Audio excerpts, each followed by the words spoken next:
Bismillahirrahmanirrahim. Assalamualaikum warahmatullahi wabarakatuh. Alhamdulillah, kita bersyukur pada Allah dalam pertemuan ini dan berikutnya kita dibimbing insya-Allah oleh Rasulullah SAW terkait mengenal lebih dalam tentang Palestina dan Masjidil Aqsa.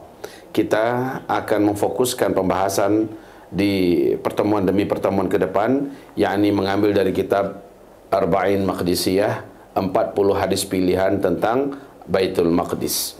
InsyaAllah kita akan mendapatkan beberapa pencerahan baru, khususnya bagi orang-orang yang beriman, orang yang mencintai tentang tanah air dan tanah suci umat Islam yang ketiga ini, di satu demi satu poin hadis.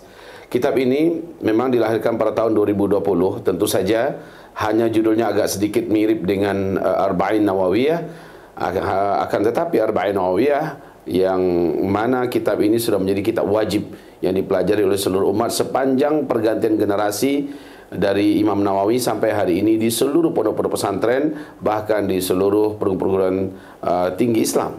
Saudara dan sahabat-sahabat tercinta, kitab Arba'in Maqdisiyah ini ditulis 2020 bagi orang-orang yang benar-benar ingin lebih dekat mengenal tentang tanah suci umat Islam, tanah perjuangan umat Islam, dan tanah penentu bagi nasib umat Islam di akhir zaman.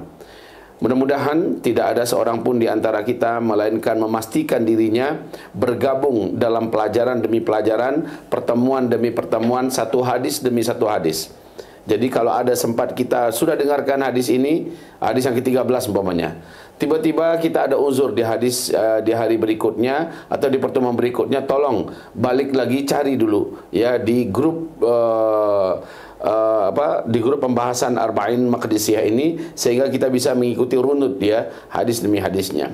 Semoga Allah Subhanahu wa taala memberikan tambahan kekuatan, pengetahuan, keluasan wawasan serta kekokohan iman kita, dan wabil khusus tentang betapa besarnya peduli kita dengan Baitul Maqdis, Masjidil Aqsa, dan Palestina kita yang tercinta.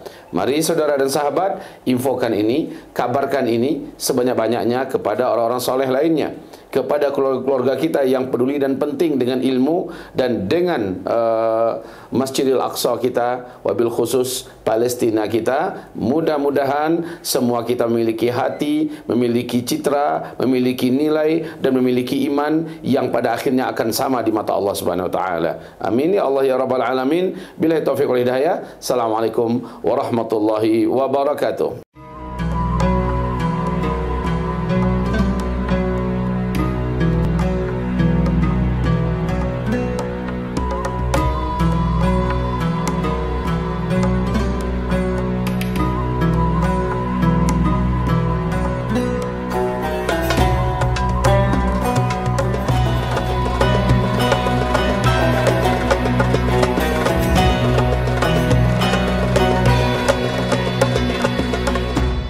Bismillahirrahmanirrahim.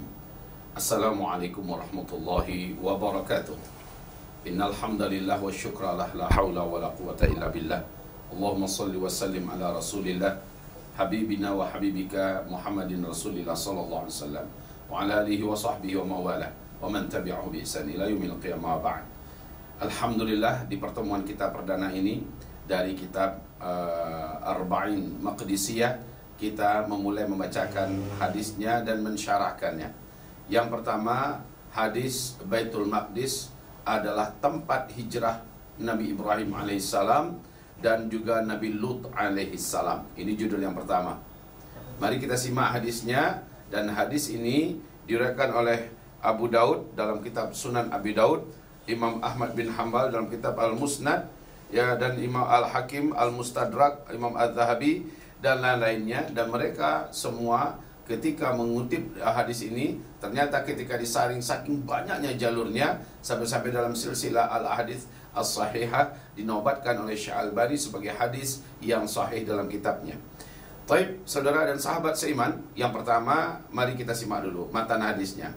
An Abdullah ibni Amr qala, dari Abdullah ibnu Amru, dia berkata, sami'tu Rasulullah sallallahu alaihi wasallam yaqul, aku mendengar langsung Rasulullah SAW berkata, satakunu hijratun ba'da hijratin, akan terjadi hijrah lagi setelah hijrah. Mari kita syarahkan dulu hadis ini ya. Akan terjadi hijrah setelah hijrah. Padahal di hadis yang lain Nabi berkata la hijrata ba'da fath. Tidak ada lagi hijrah setelah futuh.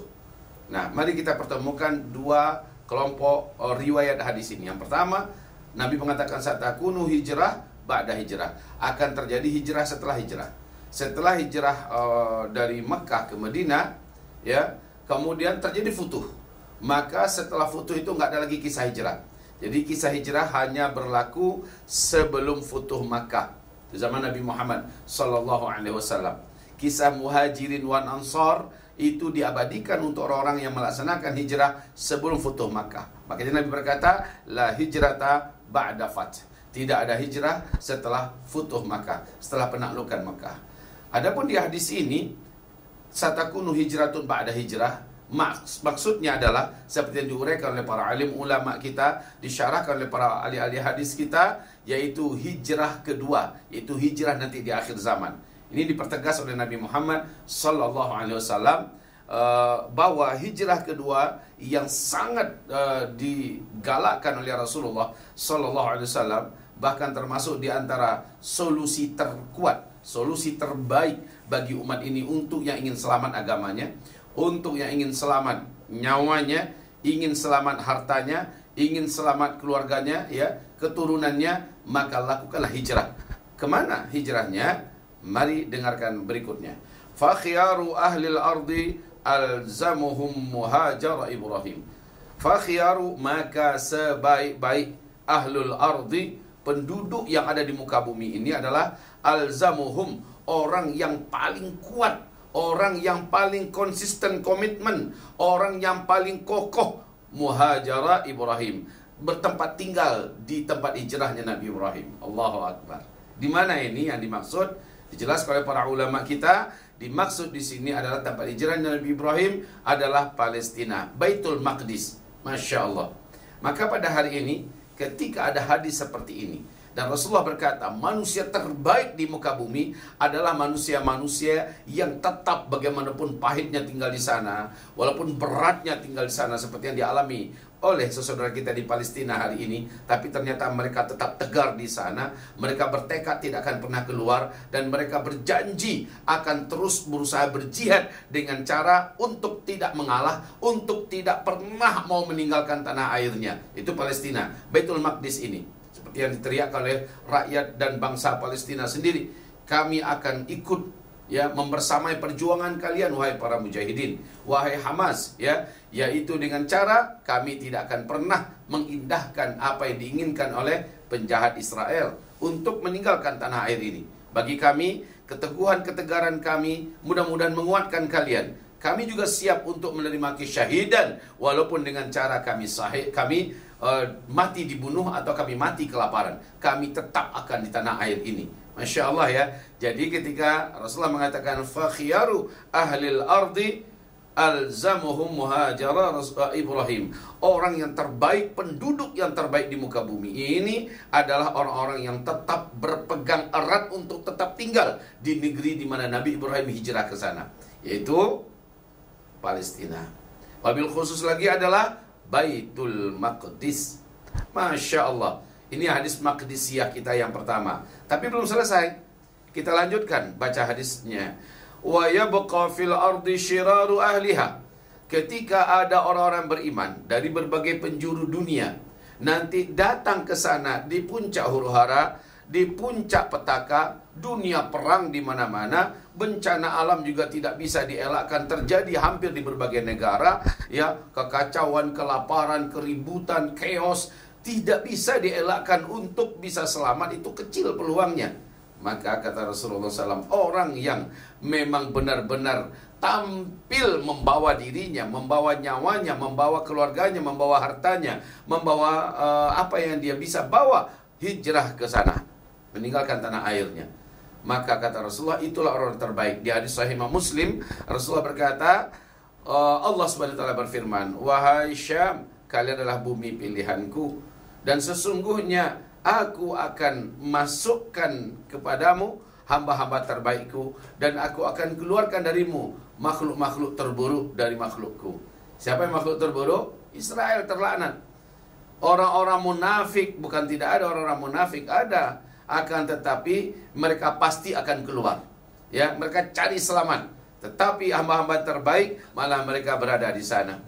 Dan Allah berfirman, aku akan masukkan ke dalammu, wahai Syam, hamba-hamba terbaikku. Maka sesuailah dengan hadis ini, wa yabqa fil ardi syiraru ahliha, ya, talfidhuhum arduhum. Maka akan keluarlah, akan tinggallah di muka bumi seburuk-buruk penduduknya, talfidhuhum arduhum, dan seburuk-buruk penduduk bumi adalah bumi yang bumi pun mencaci mereka. Ya, dunia mencaci mereka, mencela mereka. Kemudian Rasulullah sallallahu alaihi wasallam bersabda, taqdharuhum nafsullah, dan Allah membenci mereka hingga Allah membawa mereka ke neraka bersama monyet-monyet dan babi-babi. Ya, wa tahsyuruhumun nar ma'a al-qiradah wal khanazir.